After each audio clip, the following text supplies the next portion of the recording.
We'll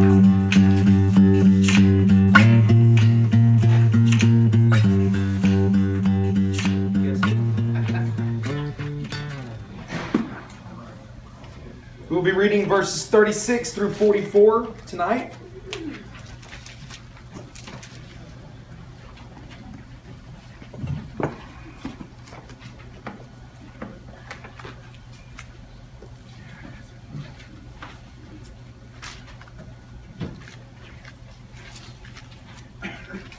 Verse 36. But concerning that day and hour, no one knows. Not even the angels of heaven, nor the Son, but the Father only. For as were the days of Noah, so will be the coming of the Son of Man. For as in those days, before the flood, they were eating and drinking, marrying and giving in marriage, until the day when Noah entered the ark. And they were unaware, until the flood came and swept them all away. So will be the coming of the Son of Man. These two men will be in a field. Then two men will be in a field. One will be taken and one left. Two women will be grinding at the mill. One will be taken and one left. Therefore stay awake, for you do not know on what day your Lord is coming. But know this, that if the master of the house had known in what part of the night the thief was coming, he would have stayed awake and would not have let his house be broken into. Therefore you must also be ready, for the Son of Man is coming at an hour you do not expect. The parable of the fig tree that we looked at last week makes it possible to know the nearness of Jerusalem's fall. However, nothing will help fix the date of Christ's return. Tonight, we are now looking at Jesus' answer to the second of the disciples' questions. Remember, they actually asked one question, and he breaks it into two questions. The first part being the destruction of the temple, the second part being the coming of the Son of Man. He has now moved into the coming of the Son of Man at the end of human history. Let's start in verse 36. We're just going to walk through the text tonight. Verse 36, we have a transition into talking about the second coming. We know this straight away because of the first two words, but concerning, or but about. Literally could be translated about, but about. So you've got Jesus. He's been talking and dealing with the destruction of Jerusalem and the fall of Jerusalem and the destruction of the temple for 35 verses. And then you get this transitional phrase in verse 36, but about that day and hour. The Greek language here used in the beginning, but about or but concerning. This Greek language is used by Matthew in chapter 22, 31. To change from a specific question to a general theology of the resurrection. Paul uses the same phrase in 1 Corinthians 6 different times to change topics. It is a changing of topic phrase in Greek. But concerning or but about. The Greek language lets us know a different topic is now being addressed. In each of these cases, the Greek language is a formula for a new beginning. Here, Jesus is using it to switch from talking about the destruction of the temple to talking about the second coming. Look at the next phrase, that day and hour. This also helps us understand that we've switched topics. This is singular language, right? That day, that hour. When Jesus talked about the destruction of the temple, do you notice the language that he used? Those days. He spoke of those days. Why? Because the destruction of the temple, the siege of Jerusalem, started in AD 66 and went to AD 70. It was, in fact, those days. However, here, we've got singular, that day and hour. That singular moment. Okay, we can't be talking about something we've been talking about before because that was those days. Now we're talking about that day and that hour. It shows that he's talking about something different from what he has been previously talking about. Look at the next phrase. But concerning that day and hour, no one knows.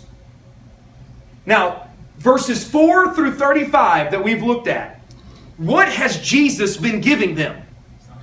Signs, correct? He's been saying, abomination of desolation. I mean, that's the biggest sign. The abomination of desolation. But Jesus has been giving them all these things they can look to. When all these things start happening, then you'll know that the destruction is coming.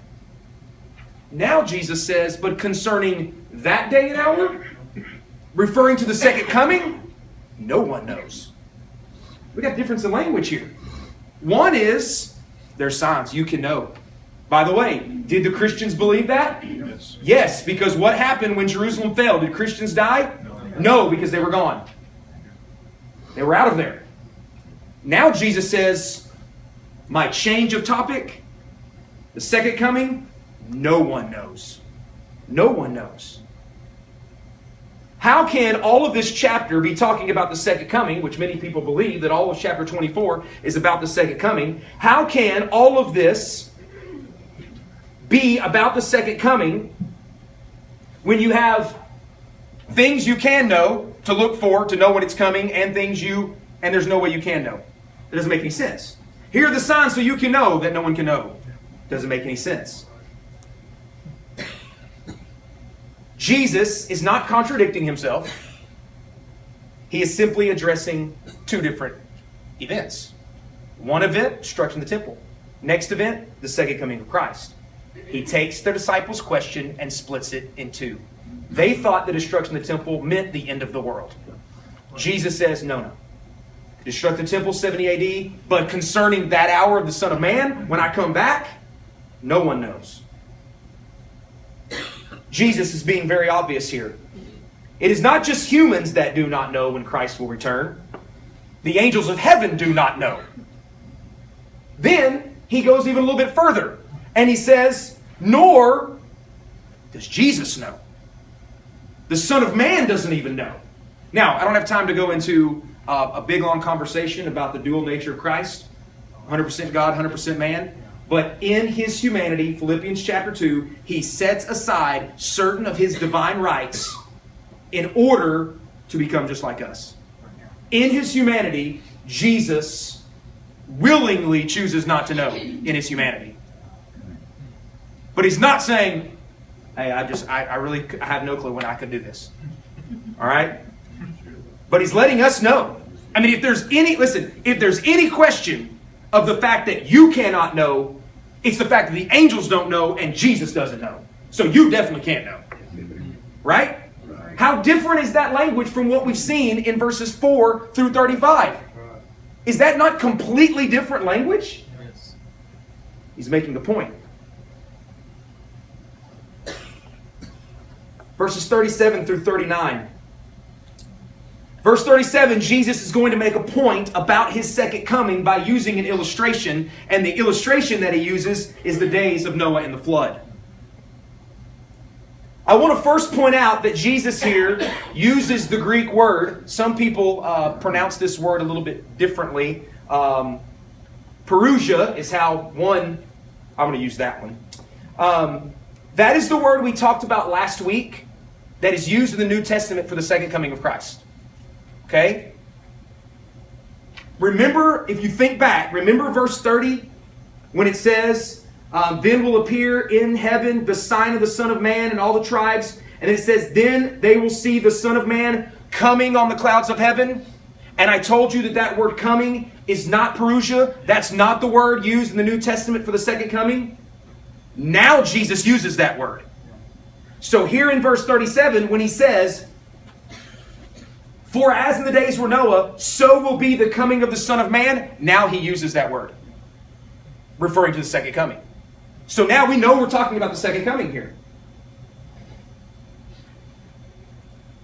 Notice, Jesus does not describe a world of unprecedented global catastrophes or calamities that will point to the impending second coming of Christ by using Noah's story. In fact, he uses very common activities that will be going on. Just like in the days of Noah, people will be going about normal activities of daily life. Look at what it says. For as in those days before the flood, they were eating and drinking, marrying, and given in marriage. Normal activities, right? Everyone is going to be conducting themselves as normal. He doesn't say there's going to be global catastrophes all over the world. There's going to be all these things that are going to make everybody think the end is near. No, it's the very opposite of that. No one's thinking the end is near. Everybody's thinking, well, we're doing our normal stuff. We're getting married. We're being given in marriage. We're eating. We're drinking. We're living and doing normal, routine activities. This underlies the lack of any prior warning. Things were happening just like they always had happened. Sam Storms writes, humanity will be immersed in the routine affairs of life.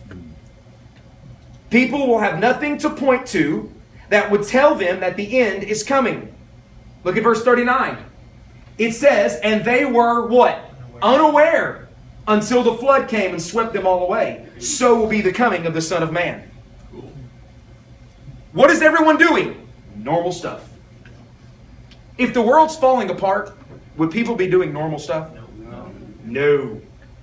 If eschatological Armageddon is happening, is anybody going to be doing normal stuff? No. You think the world is coming to an end. But here Jesus uses an illustration directly to get the point across that normal things will be going on. In the days of Noah, normal things were happening till the flood came and caught them all unaware. Now I need to point something else out to you about these verses. Ask yourself this question. Who is swept away during the days of Noah? The wicked. Right? During the days of Noah, God's wrath comes in the form of a flood, and the wicked are swept away.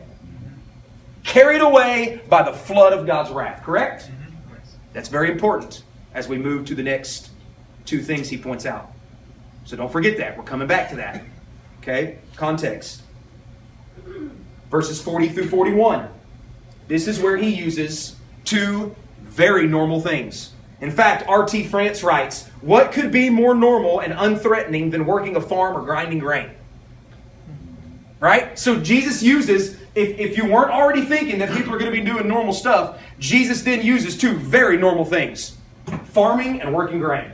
Can't get any more normal than that. And here's what he says. Then two men will be in a field. One's going to be taken, one's going to be left. Two women will be grinding at the mill. One will be taken, one will be left. In the midst of these normal activities, a crisis will result. One person being taken, one person being left. This text has been cited many times to point to a secret rapture of the church. There was even a song written about it, right? Two men walking up a hill. Right? Have you heard that song? Is that from the 70s? One left standing still. I wish we'd all been ready. Remember that song? DC Talk did cover it. It is a song with the impression that this verse is talking about a secret rapture of the church. It is a view in the a dispensational premillennial view that before the 7-year tribulation, the church is going to get raptured. This is one text that people have pointed to say, see, you better be ready, because at any moment, God's going to take the church up and leave the wicked here on the earth for the tribulation. We have a problem. We have a problem. What's the illustration Jesus is being... What illustration has Jesus used about being taken away? Noah. Who gets taken away? Does the righteous person get taken away, or does the wicked person get taken away? Why the wicked person? God's wrath. When Jesus comes back, what is Jesus coming back in? He's coming back in judgment and wrath. He is going to take away the wicked, not the church. This verse is not saying the church is going to be taken away. Then the days of Noah illustration makes no sense. He's taking away the wicked in his wrath. The one left standing is the righteous. I think to the book of Revelation, when God's wrath is being poured out. I pointed this out when we were going through our series about idolatry. The wrath of God is being poured out in Revelation chapter 6. At the end of Revelation chapter 6, the wicked say, they ask this question, who can stand against the wrath of God? You know what chapter 7 is all about? God's people. The righteous stand. Because they're not getting the wrath of God. Here, Jesus comes back. The wicked get taken away in God's wrath. The righteous stay. By the way, what do we inherit, Christians? The earth. We inherit the earth. So Jesus is actually saying the very opposite of what the Left Behind books say. And those who hold to that dispensational premillennial view. Jesus is not talking about a rapture here, but at the second coming of Christ, the ones taken by the wrath of God are the ones left, are the ones taken away, and the ones left are spared the wrath of God, because Jesus Christ has become our propitiation. 1 John 2:2. Amen.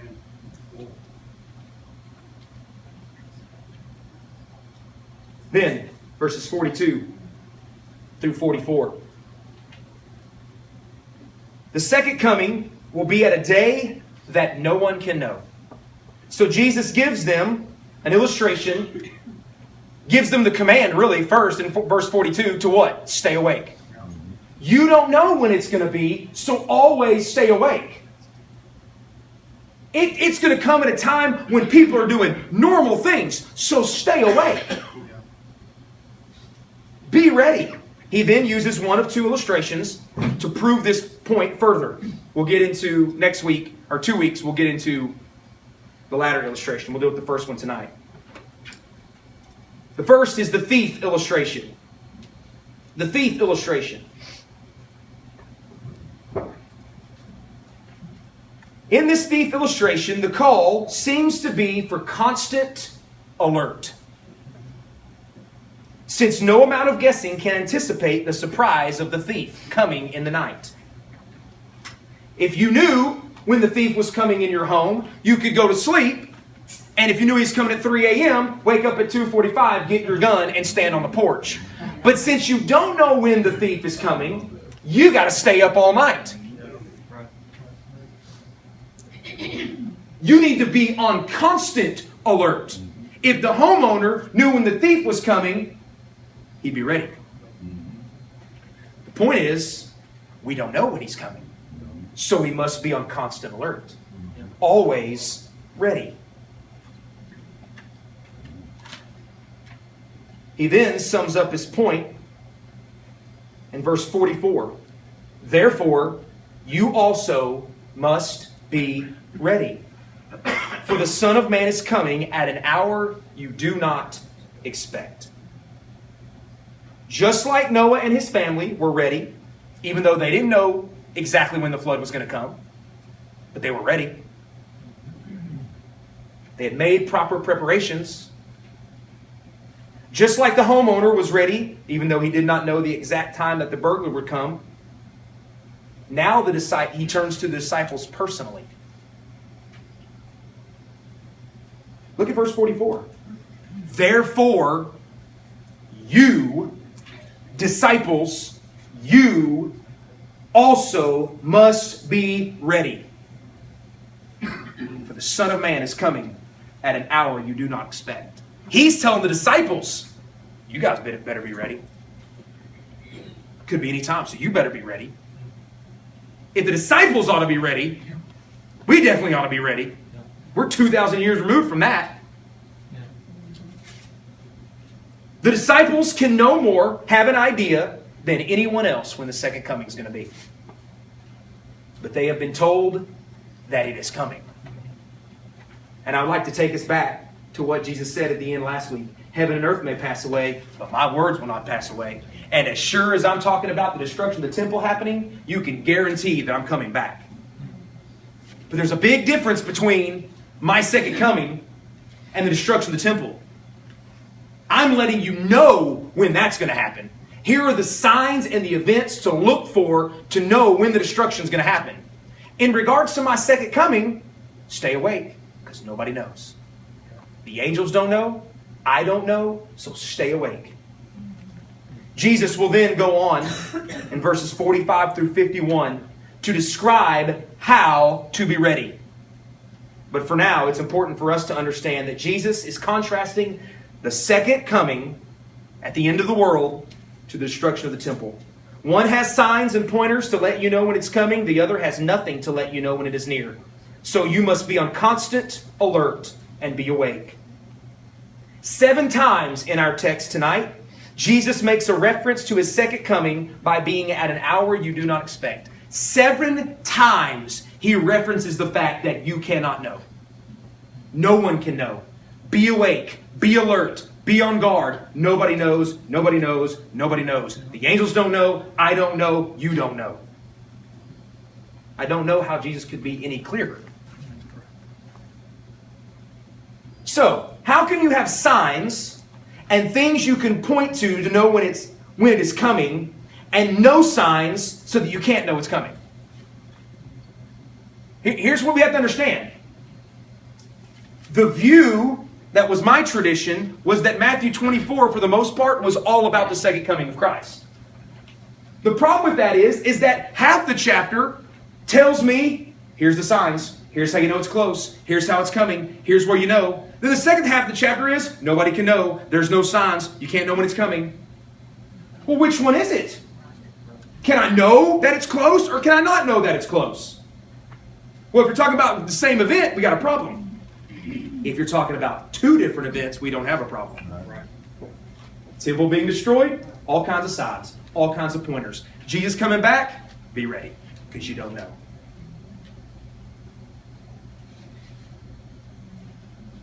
Verse 36 is the beginning of answering this second question.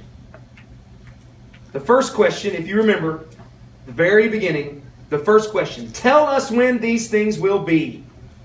And what will be the sign of your coming at the end of the age?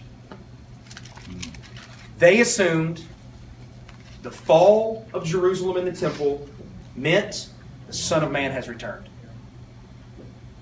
Jesus is correcting that false assumption. He begins correcting it in verse 36 by splitting. But now concerning that day, or now about that day and hour, no one knows. No one knows.